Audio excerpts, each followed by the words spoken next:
জায়গাটাই আওয়ামী লীগের পক্ষে চলে যাবে এবং এখানে শেখ হাসিনা তার কপাল খুলে যাবে এবং তার এই যে সে যে বাংলাদেশে টুস করে ঢুকে পড়বে, এই যে হুমকি তিনি বিভিন্ন সময় দিচ্ছেন, ওটাকে যদি আমরা হুমকি হিসাবে ধরি তাহলে ধরে নিতে পারেন যে এই যুদ্ধের ফলে যে পরিবেশ পরিস্থিতি তৈরি হচ্ছে, তিনি মোটামুটি বাংলাদেশে আসার জন্য ব্যাগ গোছানো শুরু করে দিয়েছেন।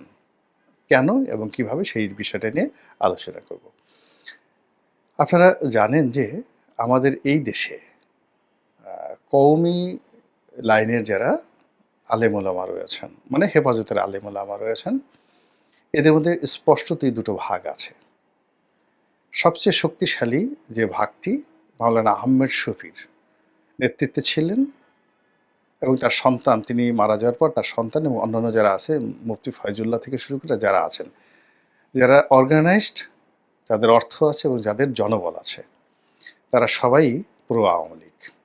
কিছু নেতা এখন গা ডাহাকা দিয়ে আছেন, কিন্তু মাঠে ময়দানে সব জায়গাতে তাদের কর্তৃত্ব রয়েছে। কিন্তু যেহেতু তারা একটা ধর্মীয় লেবাসে রয়েছেন, কাজেই তাদেরকে একটা, যাকে বলা হয়, ফুলের টোকা দেওয়ার ক্ষমতা সরকারেরও নেই, কারোর নেই। আওয়ামী লীগের একটা বিরাট শক্তি হেফাজতের মধ্যে রয়েছে। ওদিকে হেফাজতের যে কাউন্টার যে গ্রুপটি, যারা ডক্টর মোহাম্মদ ইউনূসের বন্ধু হতে পারত, তো তাদের সঙ্গে ডক্টর মোহাম্মদ ইউনূসের পরিচয় হয়নি। ডক্টর মোহাম্মদ ইউনূস তাদের নামই জানেন না।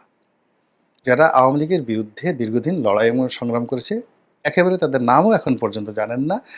একজন লোকও ডক্টর মোহাম্মদ ইউনূসের সাথে দেখা করতে পারেননি, দেখা করেনি, তাদেরকে ডাকা হয়নি। এই গোয়েন্দা তথ্য তাদের কাছে এখনো দেওয়া হয়নি। কারণটা কি? কারণটা হলো হেফাজতের দুটো গ্রুপের সঙ্গে জামাতের দূরত্ব। মানে শেখ হাসিনাপন্থী যারা আছে তাদের সাথে দূরত্ব, শেখ হাসিনা বিরোধী যারা আছে তাদের সঙ্গে দূরত্ব, এবং যেহেতু সরকার খুব ঘনিষ্ঠ অবস্থায় জামাত আছে, কাজেই তাদেরকে আর সেখান থেকে আহ্বান জানানো হচ্ছে না। ফলে দুটো গ্রুপে ফ্রাস্ট্রেটেড, এবং তারা এক গ্রুপ তো শেখ হাসিনার ছিলই, আর অন্য গ্রুপটা তারা মনে করছে যে কী করে শেখ হাসিনার সাথে আবার একটা সুসম্পর্ক স্থাপন করা যায়। গেল হেফাজতের এই অংশটি। মামুনুল হক থেকে শুরু করে অন্যান্য যারা হেফাজত করে, আবার মাদ্রাসা চালায়, আবার আলাদা রাজনৈতিক দল করে, খেলাফত মজলিস, তাদের কথা আলাদা। কিন্তু অ্যাজ এ হোল হেফাজত বলতে যা বোঝায়, সেখানে মামুনুল হক হলো যে তার যে রাজনৈতিক ক্যারিয়ার, সেই রাজনৈতিক ক্যারিয়ারের হয়তো 10%, বাকি 90% সে কিন্তু তার নিজের রাজনৈতিক দল, নিজের মাদ্রাসা, নিজের ক্যারিয়ার, নিজের সব কিছু তিনি সেটা করছেন। কাজেই মামুনুল হকের সঙ্গে ডক্টর মোহাম্মদ ইউনূসের ঘনিষ্ঠতা, বৈঠক, এটা জামাতের সাথে ডক্টর মোহাম্মদ ইউনূসের সম্পর্ক, বিএনপির সাথে সম্পর্ক, মানে মামুনুল হক ইজ টোটালি ডিফারেন্ট। এখন দেখা গেল তার একটা ফেস ভ্যালু আছে, তার একটা, যাকে বলা হয়, কথা বলার, যাকে বলে, প্ল্যাটফর্ম আছে। তো সেই কারণে হয়তো তিনি ব্যবহৃত হচ্ছেন বা তাকে ব্যবহার করা হচ্ছে, এবং একইভাবে শেখ হাসিনাও কিন্তু তাকে ব্যবহার করেছেন এবং তিনি জেলে গেছেন। মানে তিনি মূলত এখানে সবসময় শেখ হাসিনা এবং তার গোয়েন্দা সংস্থা তার উপর একটা চাপের মধ্যে রেখেছিল এবং তাকে ব্যবহার করা হয়েছিল, এবং তাকে আবার সেই গোয়েন্দা সংস্থা কিন্তু ধরায় দিয়েছে, এবং তিনি যে জেল খাটছেন, মানে এখানে ওই সময়টাতে তার যে অবস্থা ছিল আওয়ামী লীগের জমানাতে, এখনও ঠিক সেম অবস্থাতে তিনি ডক্টর মোহাম্মদ ইউনূসের কাছাকাছি যাচ্ছেন, এবং এখানে গোয়েন্দা সংস্থাই তাকে নাড়াচাড়া করছে। এগুলো মামুনুল হকের অবস্থা। কিন্তু এখানে তিনি জামাতের সাথে তার কোনো সম্পর্ক হয়নি, বিএনপির সাথে তার কোনো সম্পর্ক হয়নি, এবং তিনি হেফাজতকেও তার এই ডক্টর মোহাম্মদ ইউনূসের সাথে তার যে সম্পর্ক, এই সম্পর্কের মধ্যে তিনি হেফাজতকে এখনও জড়াতে পারেননি, আনতে পারেননি। এটাই হলো ঘটনা। এর বাইরে যেটি রয়েছে তাবলিগ জামাত, হেফাজত গেল, তারপর হলো তাবলিগ জামাত। তাবলিগ জামাতের যে দিল্লি মার্কাজের যে পুরো দুটো অংশ, একটা হলো মাওলানা জুবায়ের, আর একটা মাওলানা সাদপন্থী জুবায়েরপন্থী। তো দিল্লিতে যারা রয়েছেন, সেই দিল্লিপন্থী যারা আছে, তারা 100%, দিল্লি মার্কাজের যারা রয়েছেন তারা 100% শেখ হাসিনাপন্থী, শেখ হাসিনার ভক্ত, এবং এদের সংখ্যা ধরেন 50-50। আপনি মানে বর্তমান সরকার, বিএনপি, তারা কেউ কিন্তু এদের একটা পশমের ধারে কাছে যেতে পারেনি। আবার অন্যদিকে যেটা বাংলাদেশের যে অংশটি রয়েছে, যে অংশের সঙ্গে হেফাজত, যে অংশের সঙ্গে মামুনুল হক বা অন্যান্য যারা আছেন বাংলাদেশপন্থী হেফাজত, মানে তাবলিগ, এই অংশটির সঙ্গেও সরকারের সঙ্গে বিএনপির সঙ্গে কোনো সম্পর্কটা নেই। ফলে তারা ইনঅ্যাক্টিভ অবস্থায় রয়েছে। এর কারণ হলো এই যে হেফাজতের এই অংশটি এবং একই সঙ্গে তাবলিগের এই অংশটি, এটির সঙ্গেও জামাতের দূরত্ব। কেন জামাত তাবলিগ জামাতটাকে মানে আকিদা, তাদের যে আকিদা, এটাকে একটা বাতিল ফেকরা মনে করে। এটাকে অনেক আহলে সুন্নাত ওয়াল জামাতে যারা লোকজন রয়েছেন, তারা এটাকে মনে করেন যে এরা রীতিমতো ধর্মের মধ্যেই নেই, খারিজ হয়ে গেছে। আর জামাত তো তদ্রুপ মনে করে। ফলে জামাতের সঙ্গে এই তাবলিগ জামাতের এই সম্পর্কটা স্থাপিত হয়নি।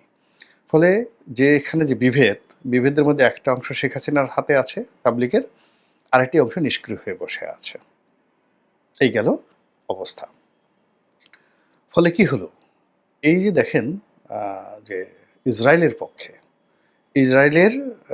পক্ষে কেউ কথা বলছে না, কিন্তু বিপক্ষে বলছে না। এবং যারা বলছে না, মোরলেস তারা পক্ষে হোক বিপক্ষে হোক, তারা কিন্তু শেখ হাসিনার লোক।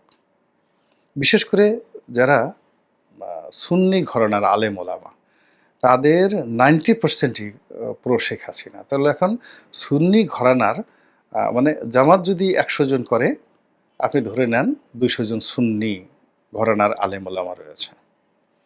২০০ জন যদি সুন্নি ঘরানার আলেম ওলামা থাকে, তার 90% শেখ হাসিনাপন্থী, এই যত ওয়াজের ময়দানে রয়েছে। আবার ২০০ জন যদি সুন্নি ঘরানার থাকে, তাহলে প্রায় সম পর্যায়ের লোক রয়েছে হেফাজতে এবং সমপর্যায়ের লোক রয়েছে আপনার তাবলিগে, এবং এটার অর্ধেক শেখ হাসিনাপন্থী। তো কাজেই এই যে আলেম ওলামা, মানে গত ১৫ বছর ধরে শেখ হাসিনার যে ডিপ্লোম্যাসি, সেই ডিপ্লোম্যাসিতে ইসলামাইজেশনের ক্ষেত্রে, ইসলামী দলগুলোকে নিয়ন্ত্রণ করার ক্ষেত্রে তার যে ব্যুৎপত্তি এবং তার যে কৌশল, সেই কৌশলটা এই মুহূর্তে কিভাবে একটা পরমাণু বোমা হয়ে রাজনীতিতে ঘুমন্ত অবস্থায় আছে, আগ্নেয়গিরি হিসেবে আছে, আপনি বোঝার চেষ্টা করেন। তো সেখানে যদি ইরানের পতন হয়, ইসরায়েলের জয়লাভ হয়, অথবা এই যুদ্ধ দীর্ঘায়িত হয়, তাহলে পুরো পরিস্থিতি কি হতে পারে? শেখ হাসিনার পক্ষে যাবে না ডক্টর মোহাম্মদ ইউনূসের পক্ষে যাবে? ডক্টর মোহাম্মদ ইউনূসের ওখানে দেখেন ডোনাল্ড ট্রাম্প জিতে গেল, ইসরায়েল জিতে গেল। কিন্তু সেটা নিয়ে তো উল্লাস করার জন্য যারা নামবে বা যারা মাঠ দখল করতে নামবে, তারা তো শেখ হাসিনার লোক, তারা তো বিএনপির লোক নয়, জামাতের লোক নয়, কেউ কারোর লোক নয়। এরকম একটি অবস্থা। তো কাজেই এই যে ইরান এবং ইসরায়েল যে যুদ্ধ চলছে, এটা যদি প্রলম্বিত হয়, তবুও এটা আওয়ামী লীগের জন্য ভালো। আর এখানে যদি ইরান পরাজিত হয়, সেটাও আওয়ামী লীগের জন্য একটা বিরাট অপরচুনিটি তৈরি করে দেবে, ভারতের কর্তৃত্ব মারাত্মকভাবে বাড়িয়ে দেবে, এবং পাকিস্তানপন্থী যে রাজনীতি, চীনপন্থী যে রাজনীতি, এটা এই মুহূর্তে একেবারে থমকে যাবে। ইরানের পরাজয়ের সঙ্গে সঙ্গে বাংলাদেশে চীনের কর্তৃত্ব অনেক অনেক কমে যাবে, অনেক অনেক কমে যাবে। রাশিয়ার কর্তৃত্ব কমে যাবে। রাশিয়া, এমনকি রাশিয়া যদি ভেঙে যায়, মানে ইরান পরাজিত হওয়ার সঙ্গে সঙ্গে ইউক্রেন যুদ্ধে রাশিয়ার পরাজয় হবে, সঙ্গে সঙ্গে পরাজয় হবে। আবার যদি ইরান জিতে যায়, তাহলে ইউক্রেন যুদ্ধে পুরো ইউক্রেন সে দখল করে নিতে পারবে। মানে এই যে একটা সমীকরণ, সেই সমীকরণকে কেন্দ্র করে মোসাদ এবং তাদের যারা এজেন্ট রয়েছে, তাদের সঙ্গে আওয়ামী লীগের ভালো সম্পর্ক। আবার বলি, মোসাদ এবং আর আওয়ামী লীগের যারা নেতৃত্ব রয়েছে, তাদের মধ্যে কোনো দূরত্ব নেই। আর এই দুটো সংস্থার যারা সাব এজেন্ট, তারা বিএনপির মধ্যে ঢুকে আছে বিএনপিকে সর্বনাশ করার জন্য। তারা ডক্টর মোহাম্মদ ইউনূসের সঙ্গে আছেন ডক্টর মোহাম্মদ ইউনূসকে সর্বনাশ করার জন্য। তারা জামাতের সঙ্গে আছেন জামাতকে সর্বনাশ করার জন্য।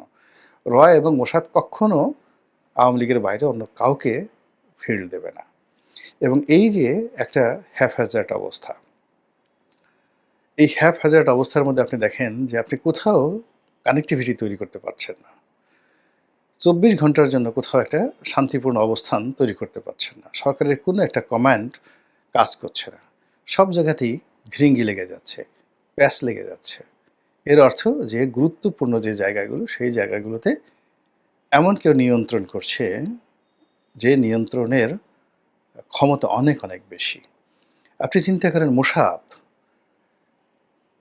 ইরানের মাটিতে হাজার হাজার লোক নিয়োগ করে সেই ইরানের মাটিতে